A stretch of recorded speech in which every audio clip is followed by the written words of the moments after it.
ભાવનગરના લઠ્ઠાકાંડથી પોલીસ તંત્ર છે તે હરકતમાં આવેલું છે અને જે રીતે 10 વ્યક્તિઓના મોત નિપજ્યા છે તેણે અનેક પ્રકારના સવાલો પોલીસની કામગીરીના સામે ઊભા કર્યા છે અને હપ્તાખોરીના આરોપ લગાવ્યા છે પૂર્વ સાંસદ શક્તિસિંહ ગોહિલે।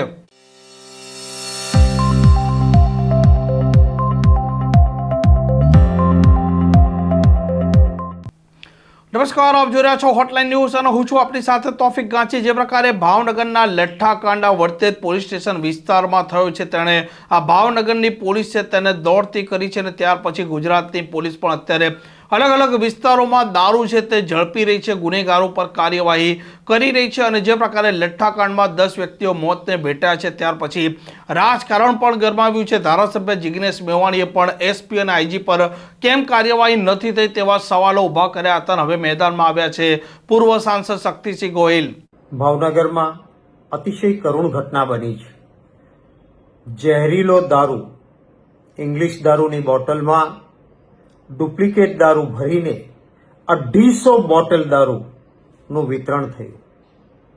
સરકારી આંકડા મુજબ 7 વ્યક્તિના મૃત્યુ થયા, પરંતુ મેં સ્થાનિક લોકો સાથે વાત કરી તો નામજોગ ત્યાંના સ્થાનિક પત્રકારો કહે છે કે 10 વ્યક્તિઓના મૃત્યુ થઈ ચૂક્યા છે।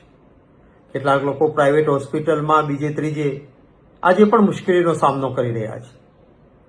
કેટલાકનો જીવ બચે પરંતુ આંખ જતી રહે, દ્રષ્ટિ જતી રહે, જોઈ ન શકે, અંધાપો આવે, આ પ્રકારની આ ઝેરી દારૂથી પરિસ્થિતિ પેદા થઈ છે।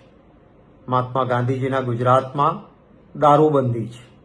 ભારતીય જનતા પાર્ટી બુટલેગરો એટલે કે દારૂ વેચનારાઓ, કતલખાના ચલાવનારાઓ, જુગારના અડ્ડા ચલાવનારાઓ એવા ગુંડાઓને સીધો આશ્રય આપે છે અને આનું આ પરિણામ છે। આવા બધા ગુંડા તત્વો છે એમને ચૂંટણીમાં ભંડોળ આપવાનું, સામે કોઈ ઉમેદવારો હોય તો એને આ ગુંડાઓએ ધાક ધમકીથી ફોર્મ પાછા ખેંચાવવાના, મતદારોને ધમકાવવાના એક કામ કરવાનું અને સામા પક્ષે પોલીસને સીધી સૂચના ઉપરથી આવે કે આવા બધા છે તો અમારા છે, એના ધંધા ચાલવા દો। એના પાપનું આ પરિણામ છે। આપણી પરંપરા રહી છે, મુખ્ય ખુરશી પર બેઠેલા વ્યક્તિઓએ જ્યારે પણ કોઈ ઘટના ઘટે છે ત્યારે નૈતિક જવાબદારી સ્વીકારીને રાજીનામું આપ્યા છે। કેમ ભાજપમાંથી કોઈના પેટનું પાણી હલતું નથી? ખરા અર્થમાં નૈતિક જવાબદારી પણ સ્વીકારવી જોઈએ। પરિવાર જે લોકો ઉપર આગ તૂટી પડ્યું છે, રોકકળ ચાલે છે, કોણ જવાબદાર આના માટે? સૌથી પહેલું મૃત્યુ નરેન્દ્ર યાદવ કરીને ઉજ્જૈનનો માણસ જેનું થયું, ભાવનગરમાં એનું પોસ્ટમોર્ટમ થવું જોઈએ। ભાવનગરમાં પોસ્ટમોર્ટમ કરીને ત્યારે જ વાત પકડાઈ હોત પહેલા મૃત્યુ વખતે તો વધારે તકેદારી રખાઈ હોત। એના મૃત્યુ પછી એના મૃતદેહને વગર પોસ્ટમોર્ટમે પરિવારને સોંપીને જવા દીધો ઉજ્જૈન। કોણ જવાબદાર આના માટે? અને પછી એક કોન્સ્ટેબલ કે હેડ કોન્સ્ટેબલને સસ્પેન્ડ કરીને સંતોષ માની શકાય? ખરા અર્થમાં ઉપરથી સૂચના આવીને ડેડ બોડી સોંપાયું હતું, એની તપાસ થવી જોઈએ। જે રહીશ કરીને માણસ છેલ્લા 2 મહિનાથી ઉજ્જૈનથી આવીને આપણા ગુજરાતમાં અનેક જગ્યાએ આ રીતે ઇંગ્લિશ દારૂની બોટલમાં ડુપ્લિકેટ દારૂ ભરીને બેફામ કામ કરતો હતો, ક્યાં હતી ઇન્ટેલિજન્સ બ્રાન્ચ?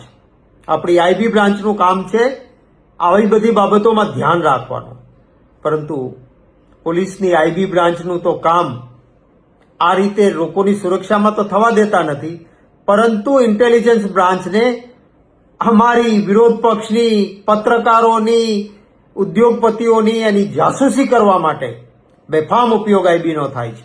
પરિણામે ગુજરાતમાં ડ્રગ્સ આવે છે, ગુજરાતમાં દારૂ વેચાય છે, અડ્ડાઓ ચાલે છે, કતલખાનાઓ ખુલ્લેઆમ ચાલે છે, કારણ કે બધા જ ધન ભંડોળ આપે છે। ખૂબ કરુણ ઘટના છે। હું મારી પરિવાર પ્રત્યે સાંત્વના જગાવું છું અને ગુજરાત પ્રદેશ કોંગ્રેસ સમિતિના પ્રમુખ શ્રી અમિતભાઈ ચાવડા સાથે ચર્ચા કરી છે। પ્રદેશ કોંગ્રેસ સમિતિનું 5 વ્યક્તિઓનું બનેલું એક પંચ એ બધા જ ભાવનગરની આ ઘટનામાં તથ્યો શું છે એને જાણવા માટે ભાવનગરની મુલાકાત લેશે.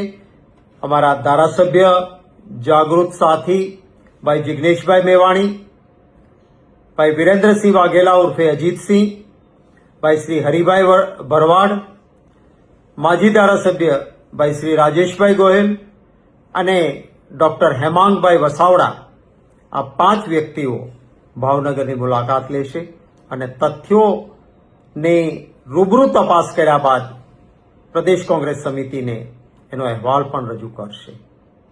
હું ફરી વખત સરકારના ઉચ્ચ આસન પર બેઠેલાઓને વિનંતી કરું છું કે માણસના જીવથી વધારે બીજું કંઈ જ કિંમતી ના હોઈ શકે. તાઇફાઓ, દેખાવો આ બધું બંધ કરીને આપણું ગુજરાત એ ગૌરવવંતું ત્યારે જ કહેવાય જ્યારે મહાત્મા ગાંધીજીના ગુજરાતમાં લોકોની સુરક્ષાને સૌથી ઉત્તમ સ્થાન મળે અને આ પ્રકારના ક્યાંય કોઈ ઘટનાઓના કારણે ગુજરાતીને સહન ન કરવું પડે એવી વ્યવસ્થા થાય એવી અપેક્ષા રાખું છું. આમ પૂર્વ સાંસદ શક્તિસિંહ ગોહિલનું કહેવું છે કે હપ્તાખોરીના કારણે ઠેર ઠેર છે તે દારૂ વેચાઈ રહ્યો છે અને નકલી દારૂના કારણે આ લોકો છે તે મોતને પણ ભેટી રહ્યા છે અને સરકાર અને વહીવટી તંત્રના પેટનું પણ પાણી હલતું નથી. આ પ્રકારના સમાચાર માટે હોટલાઇન ન્યૂઝ જ્યાં ચેનલને લાઇક, શેર અને સબસ્ક્રાઇબ કરવાનું ભૂલતા નહીં. નમસ્કાર. આવા પ્રકારના વિડીયો તમને જોવા ગમતા હોય તો હોટલાઇન ન્યૂઝ ચેનલને લાઇક, શેર અને સબસ્ક્રાઇબ કરો.